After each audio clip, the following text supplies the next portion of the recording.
Hi, I'm Mohammed Sindhi. I'm from Saudi Arabia. I'm a PhD student here at MIT in the Computational Science and Engineering program in my third year. For this project, I'm going to be working individually, hence my team name is theLoneRider. For my project, I wanted to work on a dataset that is related to Massachusetts and also touches our Cambridge and MIT community. With some searching, I came across the Hubway network bicycle data, which was publicly available. The goal of my project is to analyze and simulate the commute behavior of Hubway riders and also visually identify the busiest hotspots of the bicycle network within our MIT campus and also the Boston area. Another incentive to do this project is that Hubway is having a 2017 data challenge contest for data scientists and researchers to analyze and visualize their data. I thought it would be cool to be one of the representatives of MIT and our 100 class in the contest. The data I'm analyzing involves more than 1 million bicycle trips collected previously.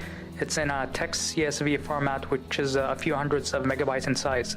For the project, I'm planning to use the following concepts and technologies: JavaScript as the main development language, D3 for accessing the data, k-nearest neighbors to classify the data for commute trends, Mapbox to do the multi-layer geospatial maps with the animation, D3 to implement the actual simulation of the bikes, the Chronotin library to implement the time stepping during the simulation, the cross-browser testing website to test on multiple platforms, and finally GitHub as my web publishing platform.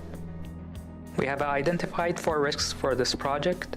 First, the raw data might be too large to process in memory on the browser. Second, the machine learning techniques might fail in classifying the data properly. Also, the browser might not be able to handle rendering a few thousand graphics simultaneously on the screen. And finally, learning D3 to do dynamic simulation might be difficult to do in just a few weeks period. We assess the first risk as being minor, while the second and third ones are moderate, and the last one as a major risk since we can't properly do the simulation without it. Throughout the project, we will also be monitoring and identifying new risks should they appear. To mitigate the impact of the 4 identified risks, we propose the following.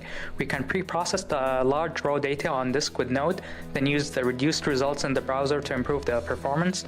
We can try other machine learning techniques for classification, and if all fails, we can still do manual labeling of the data.